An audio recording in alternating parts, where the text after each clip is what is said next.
This 22-year-old girl found out she was pregnant 30 minutes before her miracle baby was born. I woke up the morning of December 21st, 2016 feeling absolutely normal, not knowing what I was about to go through. Just a couple hours later, I started feeling some minor cramping and brushed it off as nothing. It gradually became a little more painful throughout the day, so I figured it was that time of month for me as I had started bleeding a bit too. I went on with my day as normal and ignored the cramps that seemed to get a little stronger. That day, I had a busy day of coaching. I coached my high school cheerleaders at a basketball game in the Q in downtown Cleveland, and then went straight to my 5 hours of coaching all-star cheer practice after, despite being in pain, labor. That night, the pain got worse. My ibuprofen and heating pads weren't working, and I was in too much pain to get any sleep despite being exhausted. I stayed up all night, curled up in the fetal position, wondering why my cramps were getting so bad. I never usually got that cramps nearly that bad before. The next morning, December 22nd, after my mom woke up, I told her I had some horrible cramps and nothing was helping, that I was up all night in pain. Still just brushing it off as me being a wimp, I helped my dad move a couch from the basement to the upstairs living room, ignoring what turned out to be some serious contractions. I had no appetite and just hid in my room in pain. My mom came home from work and by then I was crying in pain and knew something wasn't right. These were way more than menstrual cramps. We tried more pain meds, which of course did absolutely nothing. My mom made me dinner and I stood in the kitchen crying and screaming between each bite I took when a cramp would hit. We decided I'd take a pregnancy test just to be sure and it came back negative. Since I was so exhausted and just wanted to sleep, we went upstairs to get me comfortable in bed so I could rest. Soon as I laid down and my mom walked out, I started screaming at the top of my lungs and my dad came rushing upstairs to see what was wrong. The cramp passed and they left my room. A few minutes later, there I was screaming in pain. After hours of realizing it hurt even more when I'd laid down, with the cramps getting more painful and closer together, my mom asked if I wanted to go to the hospital and I refused. I thought for sure they'd just tell me I'm having bad menstrual cramps and to just go home and take ibuprofen.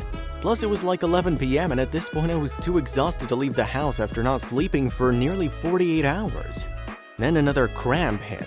I looked at my mom and said we need to go, something seriously wrong here, until the cramp was over, and I then was fine and said we didn't need to go. And then another hit just a minute later. I knew we really needed to go right then and there if I wanted to make it to the hospital before something happened to me. I was in so much pain and not knowing what was happening, I thought I was seriously gonna die. I threw on sweatpants and got in the car. I had to stop multiple times to get through contractions before actually making it to the car. That car ride was the worst car ride and seemed to be the slowest car ride ever. We originally were gonna go all the way to Hillcrest near Cleveland, a 40-minute drive, but thankfully my mom decided to go to UH-Gojo, which was a smaller, closer hospital. I sat in the passenger seat of my dad's tiny little Mustang with one hand pressing on the roof of the car and the other on the window, just screaming in pain while my mom somehow remained calm and kept driving. We finally pulled up to the ER and I jumped out of the car, walked through the doors to the check-in counter and screamed as I desperately tried to write my name on the sign-in sheet. The lady at the check-in desk asked me what my symptoms were as I was trying my very best not to scream as loud as I could. That ER was very quiet until I walked in and I'm sure I scared everyone else who was there waiting to be taken back. I sat in the corner away from everyone else screaming as my mom walked through the doors after parking and they immediately took me back ahead of everyone else as I obviously had something serious going on. They probably had seen plenty of women in labor and knew what was really going on with me. Obviously, I did not. I remember the nurse holding me and helping me walk back to the room when I was going through another cramp. She sat me down on the bed and asked all the basic questions they do when you go to the hospital and took my vitals. My blood pressure was of course through the roof and they decided to do some blood work. They got me started on an IV and gave me morphine for the pain, which of course gave me no relief, as well as magnesium sulfate to keep me from seizing. At this point I had symptoms of labor, but we told them I took a pregnancy test and it came back negative. And I obviously didn't look pregnant, so there was just no way I was. The nurse wanted my mom to keep track of my cramps to see how long they lasted and how far apart they were. You know, because they seemed like contractions. Then my nurse and doctor came back in and said my white blood cell count was high, meaning I had some sort of infection. Seemed like I had kidney stones. The nurse calmed our nerves and told us it seemed more like kidney stones rather than labor, which to us was good news. We weren't ready for a baby.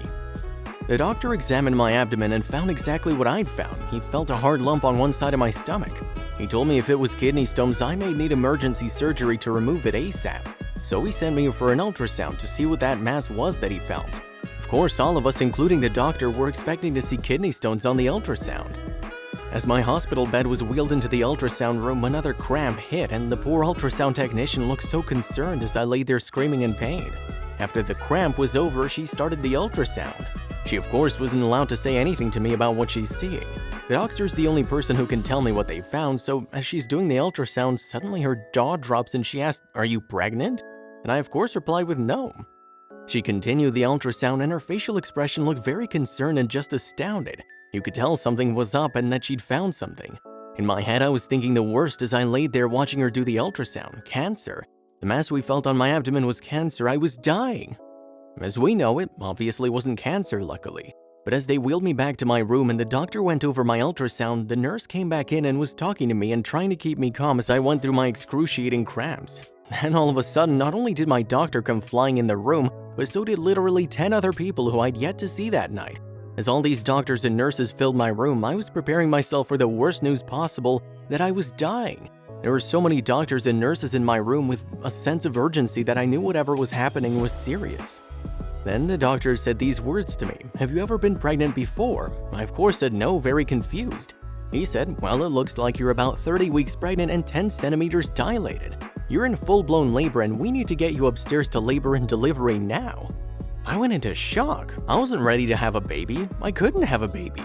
My face went white and I was crying and screaming. I was terrified. This is me 42 weeks in labor. Not only did I not show, I didn't even know.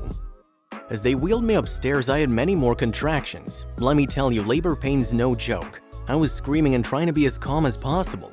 Once I was up in my labor and delivery room, the nurses reminded me I was in labor and needed to be as calm as possible for the sake of the baby. Then it dawned on us, is the baby okay? Does it even have a heartbeat? I had absolutely no prenatal care for 9 months. I was just tumbling and doing back handsprings 5 days ago. Was I gonna have a stillbirth? The nurses said, "The baby's completely fine, everything looks great." Unbelievable! It was the best news I'd received all night. My baby was just fine. However, I was not.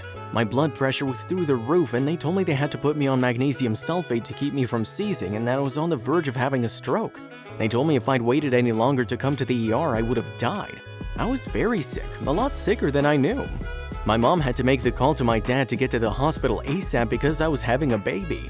I don't know how that conversation went as I was obviously very busy trying to get through contractions. Then my dad walked through my hospital room doors. They strapped a fetal monitor on me and the doctor examined me to see where the baby's head was. The baby was coming.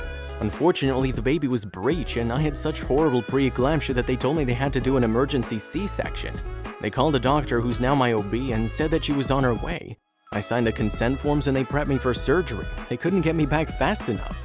I was being wheeled into the operating room and I knew it was serious. I was having surgery. The contraction hit right as they needed me to get onto the OR table, so we waited for it to pass. I got over onto the table and they talked me through what was going to happen with my spinal and getting the anesthesia.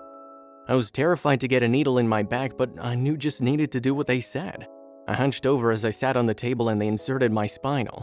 Another contraction hit and as the anesthesia flowed into my body, all the pain was suddenly taken away and I'd never felt better. After being in labor for a whopping 42 hours, I was finally free of that excruciating labor pain. I felt so good.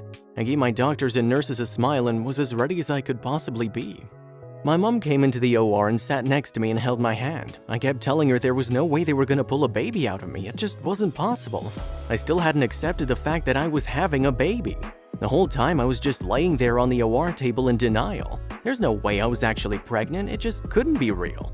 I could feel some tugging and pulling, but no pain. My body was shaking a bit as I laid there from them pulling and cutting me open. It was such an odd feeling being awake during surgery and being able to feel like people were touching my belly and tugging a little. They told me it was time to remove the baby and that I'd feel some pressure. As I waited for them to tell me the baby was out, it felt like forever. Then I heard time of birth 3:31 a.m. and my mom and I looked at each other and were just saying, "Cry, please start crying, little baby," so we knew the baby was okay and healthy. He finally started crying and so did we. That's when it finally hit me. I was actually in labor and I'd just given birth. I laid there crying happy tears and was in shock listening to my baby's cry. I couldn't see him, but I could hear him. Then we realized they hadn't told us the gender, and they said it was a baby boy. My family's a family full of girls. We haven't had a boy born into the family since my uncle. It had been 43 years since a boy was born into the family. The offer name was gonna be passed along after all. My mom went over to my baby and took pictures and videos while they cleaned him up and weighed him. She then brought her phone over to show me what he looked like. I was amazed. still in shock that that was my baby. I was so happy. They brought him over to me while they sewed me up. My mom held him while I reached over and touched him and kissed him and talked to him. I was all stitched up and ready to leave the OR and go back to my room to recover where my dad was waiting for us. They set my baby boy on my chest as they wheeled me out of the OR into my room. I was shaking so bad from the anesthesia, which is normal, that I was scared of him laying on my chest.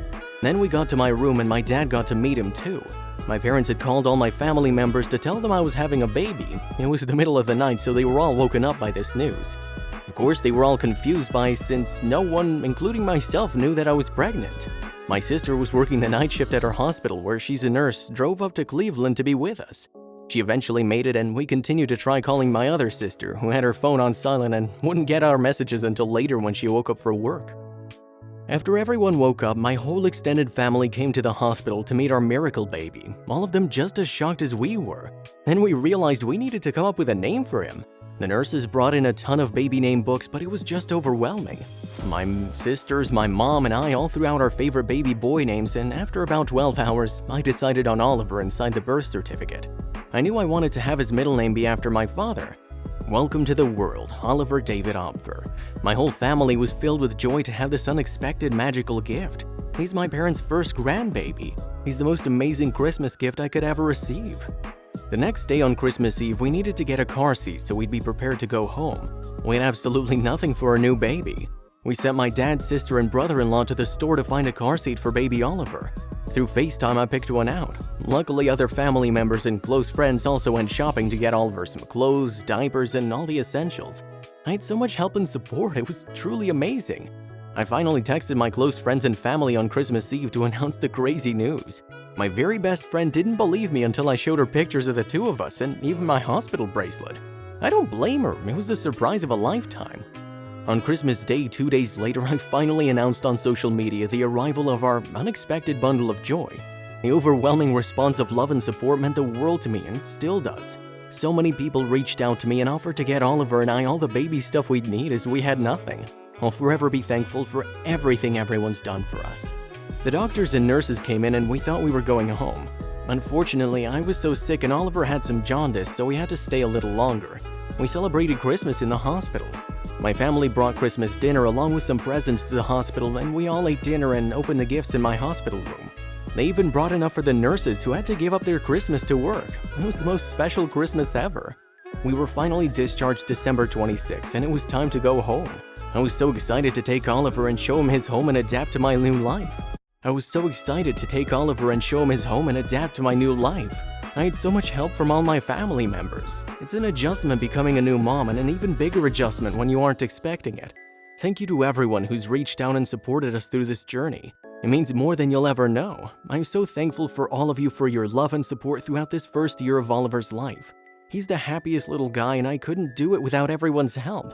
Thank you all so much. Oliver and I love you.